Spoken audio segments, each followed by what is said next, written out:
May mga kumo-question po doon sa pagkaka-appoint or pagkakahalal bilang presiding judge kay Senator Chis Escudero. Kasi kung babalikan po natin, doon sa pag-amyenda sa impeachment rules, sinasabing 12 lang ang bumoto noon para sa pagbabago, no?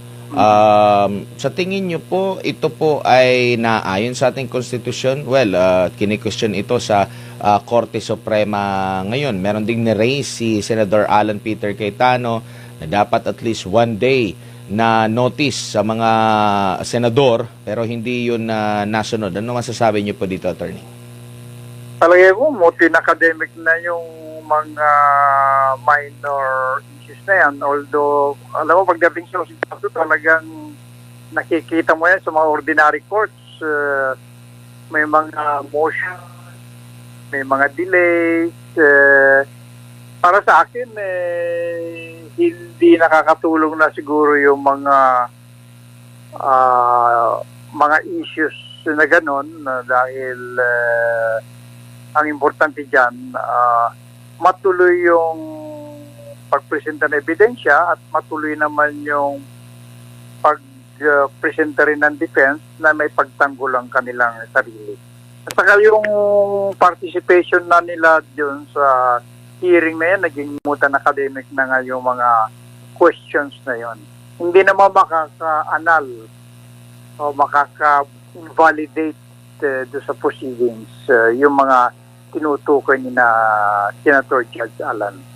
Opo, pero naging mas mainam po ba ng acting o yung presiding officer ngayon ay si Senator Chis compare kay Senator Win?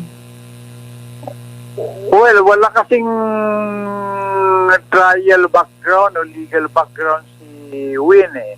Pero yung authority ng Senate President ay hindi naman nawawala kasi nakaupo naman siya doon sa rostrum, nakatabi nung presiding officer. So ang pagiging pangulo naman ni Senator Gatchalian ay nananaig pa rin.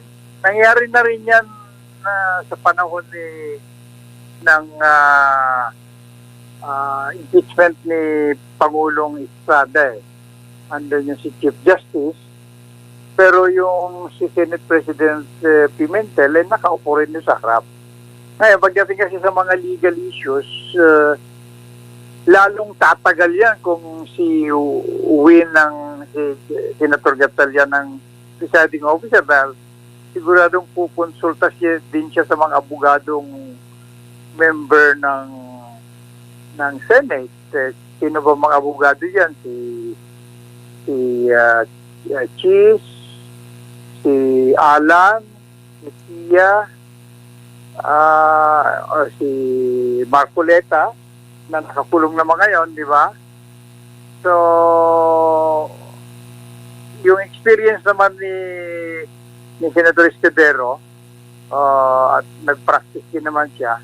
At palagi ko pinag-aralan din niya yung papel niya bilang presiding officer. At so far naman, nagagampanan naman niya na maayos.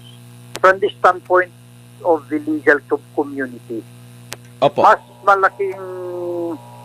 malaking pila yan kung si Senator Win Gatchalian ang magpipreside. At saka ibinigay niya, sinuko naman niya yung papel na yon kay Senator Chis Escudero.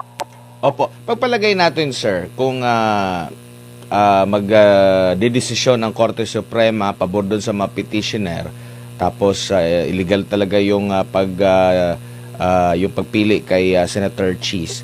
Maaari ba na halimbawa si Senator Win yung maging presiding officer, yung kabuuan na pinuno ng impeachment court, pwede ba siya na magtalaga ng manager na lang kung tawagin? Hindi ba siya pwede yun? Pero ganoon pa rin yung parang purpose na every merong sa side sa impeachment manager or pa rin. Parang magpe-preside pa rin ganoon. Alam mo, kasamang Edmar, alam mo may kasabihan na i-rose by any other name is still rose Di ba? Yung isang rosas tawagin mong gumamela yun. Kung rosas talaga, rosas pa rin. Ganyan din naman yun. Sabihin mong manager, sabihin mong supervisor, sabihin mong sa lingwahe natin sa spiritual community, servant senator, di ba? Yung pa rin yun, presiding officer pa rin yun. Opo. Attorney, dito naman po sa usapin ng threshold, ito ba ay case closed na? Hindi na ba ito mababago kasi sa unang 3 araw?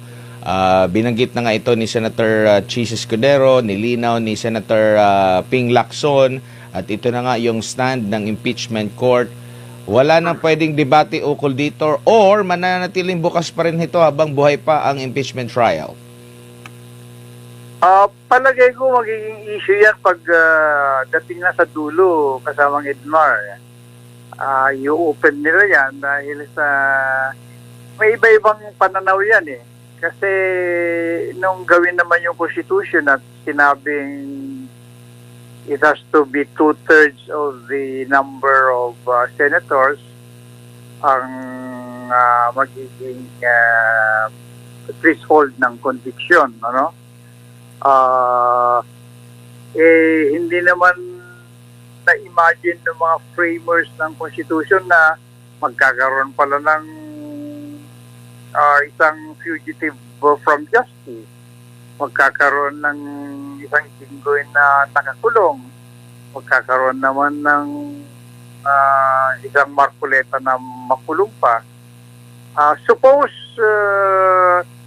ang isang senador dyan na meron na siyang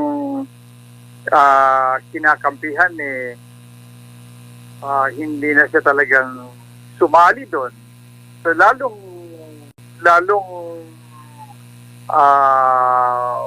yung kwentada ng 2/3 masisira. So siguro titignan nila yan. Basta huwag lang sigurong aabot doon sa magiging 5 ang 2/3, di ba? Magiging parang hindi na maganda yon. Kailangan convincing yung number of the senators that will sustain conviction. Pero actually, hindi yan ang tinitinan natin dyan kasamang Edmar. Kung halimbawa ito lang ang aking no? Kung halimbawa ang majority, ang majority is quorum 13 at ang 2/3 nun magiging 16. Pagpalagay mo na i-assume mo na yung 13 na yun buboto na for conviction. Actually, 3 na lang yung kukumbinsihin nila para i-convict si Vice President Sara. Kung gano'n ang tingin mo, parang napakadali yung conviction, di ba? Kasi makukuha mo agad yung 16 Meron ng 13 na boboto for conviction. Kung convince ka na lang ng 3, magiging 16 na.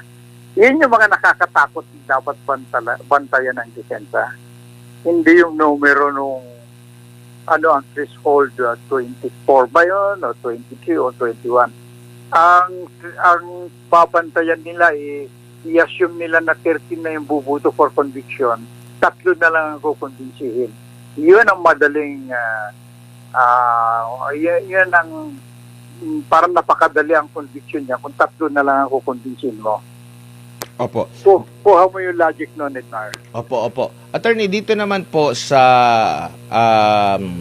witness po, no? Meron po siyang mga sinabi at doon sa proseso ng kanyang pag-iimbestiga hanggang sa paghahain po ng reklamo ay nabanggit doon na yung mga proseso ng pagkuha niya mismo ng magagamit niyang ebidensya. Sa tingin niyo po walang problema po doon, lalo na sa usaping technical or pamamaraan ngayon ng hukuman sa pagpresenta sa mga electronic na klase po ng mga ebidensya?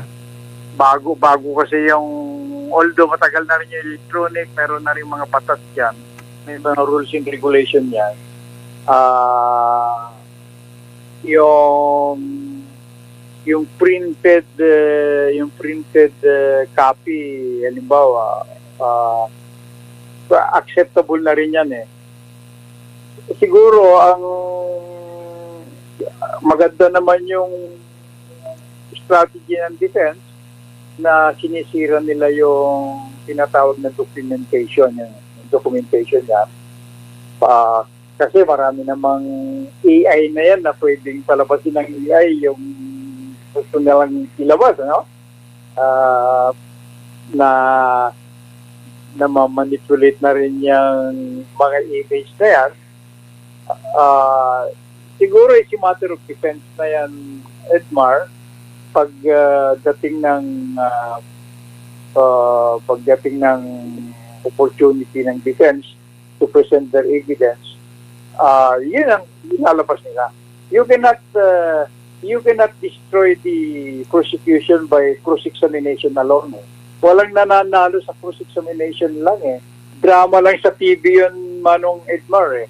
Yung makikita mo na biglang umamin yung testigo na, totoo yung sinasabi nyo.